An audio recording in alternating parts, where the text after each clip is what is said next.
নিয়মীয়া কৰক ভৱিষ্যত নিধিৰ দাম জমা দিয়ক ভৱিষ্যত নিধিৰ দাম জমা দিয়ক ভৱিষ্যত নিধিৰ দাম জমা দিয়ক সংঘৰ বৰঙণি মোকলাই দিয়ক সংঘৰ বৰঙণি মোকলাই দিয়ক কৰ্মচাৰী দৰমহা নিয়মীয়া কৰক ভ্ৰমণ ভাতা মোকলাই দিয়ক কৰ্মচাৰী সংঘ জিন্দাবাদ এসি কেস জিন্দাবাদ এসি কেস জিন্দাবাদ মোৰ শ্ৰদ্ধাৰ চাহ কৰ্মচাৰী বন্ধুসকলে মোৰ আন্তৰিক অভিনন্দন কৃতজ্ঞতা জনাইছোঁ। লগতে আমাৰ ৰঙালী বিহু চলি আছে, ৰঙালী বিহুৰ আমি আন্তৰিক শুভেচ্ছা জ্ঞাপন কৰিছোঁ। অহাকালিলৈ মে' ডে আমাৰ শ্ৰমিক দিৱস, আমাৰ কৰ্মচাৰীসকলৰ দিন, গতিকে অহাকালি মে' দিৱসৰ কাৰণে মই আগতীয়াকৈ শুভেচ্ছা জনাইছোঁ। আৰু মানে বন্ধুসকল, আপোনালোকে জানে অসম চাহ কৰ্মচাৰী সংঘ 1948 চনতে জন্ম হোৱা এটা আমাৰ শ্ৰমিক সংগঠন। ভাৰতবৰ্ষৰ ভিতৰত যদি সবাতোতকৈ পুৰণি শ্ৰম সংগঠন আছে আৰু ভাৰতবৰ্ষ স্বাধীন হোৱাৰ পূৰ্বে যদি গঠিত হোৱা শ্ৰম সংগঠন আছে, সেয়া হ'ল একমাত্ৰ অসম চাহ কৰ্মচাৰী সংঘ। গতিকে আমি সকলোৱে অসম চাহ কৰ্মচাৰী সংঘক লৈ গৌৰৱান্বিত আৰু গৌৰৱফুল। আজি সুদীৰ্ঘ ৭৫ বছৰতকৈ অধিক কাল অসম চাহ কৰ্মচাৰী সংঘৰ আমি নেতৃত্বত কাম কৰি আহিছোঁ আৰু আমাৰ সদস্যসকলে অসম চাহ কৰ্মচাৰী সংঘৰ প্ৰতি আস্থা আৰু বিশ্বাস ৰাখি সংঘৰ সদস্য হৈ আহিছে। তাতোকৈ ডাঙৰ কথা যে মেকলিঅ ডাচিল ইণ্ডিয়া টি লিমিটেড বিশ্বৰ ভিতৰতে এটা লাৰ্জেষ্ট টি কোম্পানী বুলি আমি কওঁ আৰু তেওঁলোকেও কয়। আৰু এই কোম্পানীটো ভাৰতবৰ্ষৰ চাহ উদ্যোগৰ বা অসমৰ চাহ উদ্যোগৰ আমি বিগ ব্ৰাদাৰ বুলি সকলোৱে জানিছিলোঁ। এটা সময় আছিল যিটো সময়ত মেকলিঅ ডাচিল ইণ্ডিয়া টি লিমিটেডৰ কৰ্মচাৰীসকলে, শ্ৰমিকসকলে, মালিক পক্ষ সকলোৱে এটা বেলেগ ধৰণৰ নীতি নিয়মত চলিছিলোঁ। আমাৰ প্ৰাপ্যৰ কাৰণে আমি কেতিয়াও এনেকৈ থিয় হ'ব লগা হোৱা নাছিল। কিন্তু কিয় আৰু কি পৰিস্থিতিত আজি এই অৱস্থা হ'ব লগা হ'ল, তাৰ উত্তৰ আমাক কোম্পানী কৰ্তৃপক্ষই দিব লাগিব। কাৰণ কোম্পানীটো মালিকপক্ষৰ হ'ব পাৰে, কিন্তু অসমৰ জনগণ হিচাপে আমি ইয়াত নিয়োজিত ষ্টেক হোল্ডাৰ হিচাপে এই কথা জনাৰ অধিকাৰ আমাৰ আছে। ভাৰতীয় গণতন্ত্ৰত এটা উদ্যোগ এনেকৈ তিলকে শেষ হ'বলৈ দিয়া নহ'ব। এটা উদ্যোগ শেষ হোৱা মানে অসমৰ অৰ্থনৈতিক পৰিকাঠামো, অসমৰ সমাজ ব্যৱস্থা ধ্বংস হোৱাৰ দিশে আগবাঢ়িব। গতিকে উদ্যোগ এটাৰ অৱস্থা বেয়া বুলি ক'লেই নহ'ব, সেই বেয়া যদি হৈছে সঁচাকৈ তাৰ ভাল কৰাৰ কাৰণে কি ব্যৱস্থা গ্ৰহণ কৰিছে তাকো আমাক উদ্যোগ কৰ্তৃপক্ষই জনাব লাগিব। দাবী আছিলে, এতিয়াও আছে, থাকিব।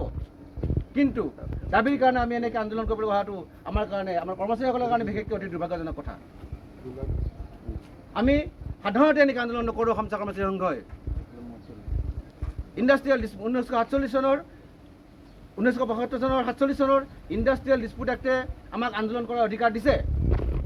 হ'লেও আমি অসম চাহ কৰ্মচাৰী সংঘ কিন্তু আন্দোলনৰ পক্ষপাতী সাধাৰণতে নহয়। আমি অসম চাহ কৰ্মচাৰী সংঘৰ উদ্যোগিক কৰ্তৃপক্ষৰ বা উদ্যোগটোৰ বা বাগিচাবিলাকৰ ক্ষতি কৰাৰ কেতিয়াও চিন্তা নকৰোঁ। আমি সদায় সহযোগিতাৰে industrial relation and piece and harmony maintain কৰি আমি উদ্যোগটোৰ উন্নতিৰ কাৰণে চিন্তা কৰোঁ।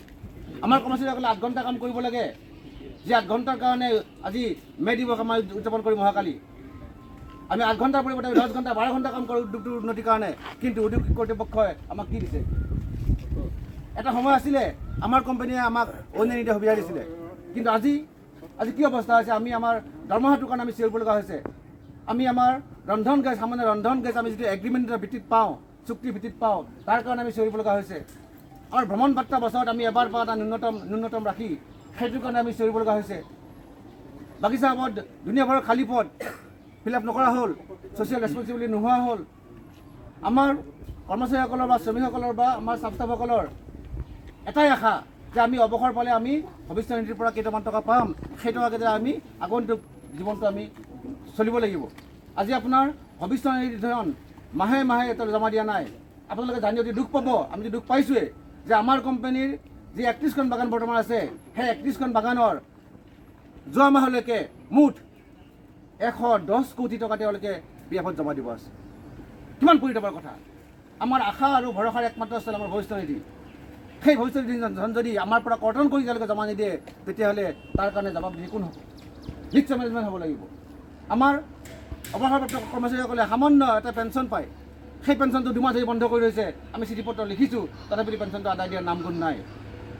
তো কোম্পানীৰ এনে মই মাতালি আমি কেতিয়াও সহ্য নকৰিম। হয়, আমি অসম চাহ কৰ্মচাৰী সংঘ 1947 চনৰ 9 ফেব্ৰুৱাৰীত জন্ম হৈছিলোঁ। আমি সকলোৱে গৌৰৱান্বিত অসম চাহ কৰ্মচাৰী সংঘক লৈ, কাৰণ যে ভাৰতৰ প্ৰাক স্বাধীনতা কালতে অসম চাহ কৰ্মচাৰী সংঘৰ গঠিত হৈছিলে আমাৰ চাহ উদ্যোগটোত নিয়োজিত শ্ৰমিক কৰ্মচাৰীসকলৰ স্বাৰ্থ, আৰ্থসামাজিক আৰু সামাজিক যি সুৰক্ষা তাক নিশ্চিতকৰণৰ কাৰণে। আজি আমি ডিকৰা চাহ বাগিচাত উপস্থিত আছোঁ যে অসম চাহ কৰ্মচাৰী সংঘৰ অন্তৰ্গত McLeod Russel India tea limited. আপোনালোকে সকলোৱে জানে যে ৱৰ্ল্ডৰ ভিতৰত এটা লাৰ্জেষ্ট টি কোম্পানী হ'ল McLeod Russel India tea limited. এই কোম্পানীটোৱে বিগত সময়ছোৱাত আমাৰ কৰ্মচাৰীসকলৰ যিখিনি ন্যায্য প্ৰাপ্তি, এই ন্যায্য প্ৰাপ্তিখিনি দিয়াত বহুতো আমাক দিগদাৰি দিয়া হৈছে। যেনে আমি সময়মতে দৰমহাখিনি নাপাওঁ, আমাৰ ভ্ৰমণ বাৰ্তা টাইমমতে আমি নাপাওঁ, আমাৰ ভৱিষ্যত নিধিত যি ধন জমা হ'ব লাগে আমাৰ পৰা কৰ্তন কৰা সেই ধন জমা সময়মতে নকৰাৰ ফলত আমাৰ বিস্তৰ ক্ষতি হৈছে। গতিকে ইয়াৰ উপৰিও আৰু বিভিন্ন আমাৰ সমস্যা আছে। আমাৰ পেঞ্চনাৰসকলৰ পেঞ্চন মোকলাই দিয়া নাই ইত্যাদিকে ধৰি বিভিন্ন সমস্যা আছে। এই সমস্যা সন্দৰ্ভত আমি প্ৰায় 10 দফীয়া এটা দাবী আমি কৰ্তৃপক্ষক দিছিলোঁ আৰু সেই দাবীৰ ওপৰত আমাৰ যোৱা 5 এপ্ৰিল তাৰিখে আমাৰ কিছু আলোচনা হৈছিলে। কিন্তু আলোচনাত আমাৰ যি ধৰণৰ সিদ্ধান্ত হৈছিলে এই সিদ্ধান্তখিনি মেনেজমেণ্টে আমাক যি কমিটমেণ্ট দিছিলে সেই কমিটমেণ্টখিনি ফেইল কৰাৰ পৰিণতিস্বৰূপে আমি ইণ্ডাষ্ট্ৰিয়েল স্পিৰিট এক্টৰ প্ৰভিজন মতে আমি গোটেই অসমৰ 31খন বাগিচাতে এটা আন্দোলন ঘোষণা কৰিছিলোঁ। এই আন্দোলনত আমাৰ 29 তাৰিখৰ পৰা আৰম্ভ হৈছে। 29 তাৰিখে ৰাতিপুৱা আমাৰ এঘণ্টীয়া ধৰ্ণা আৰু 30 তাৰিখে এঘণ্টীয়া ধৰ্ণা আৰু 30 তাৰিখে যদি আমাৰ আন্দোলনত কোনো ধৰণৰ তেওঁলোকে সহায় নজনায় তেতিয়াহ'লে আমি 2 তাৰিখৰ পৰা এটা অনিৰ্দিষ্টকালীন ধৰ্মঘটৰ কাৰ্যসূচী লৈছিলোঁ। কিন্তু আমি আমাৰ আপোনালোকৰ মাধ্যমত আমাৰ কৰ্মচাৰীসকলক জনাওঁ এটা খুব ভাল খবৰ আমাৰ আহিছে। কাৰণ কেলৈ আজি 3:30 বজাত উদ্যোগিক কৰ্তৃপক্ষই আমাৰ আন্দোলনকাৰীসকলৰ সৈতে অৰ্থাৎ আমাৰ সংঘৰ লগত তেওঁলোকে এটা আলোচনাত বহিম বুলি ইতিমধ্যে এটা আমাক অফিচেদি জনাইছে। গতিকে আমি আজি 3:30 বজাত আমাৰ এডভাইজাৰ অফিচত প্ৰতাপগড়ত যি অফিচ আছে তাত আমি বহিম আলোচনাত আমাৰ সদস্যসকলৰ লগত লৈ। আৰু সেই আলোচনাত যদি আমি সফলতা লাভ কৰোঁ বা তেওঁলোকে আমাৰ যিখন সমস্যা যদি সমাধান কৰাৰ কাৰণে তেওঁলোকে যদি দৃঢ় পদক্ষেপ গ্ৰহণ কৰে তেতিয়াহ'লে নিশ্চয়কৈ আমি আন্দোলন কৰাটো বিবেচনা কৰিম।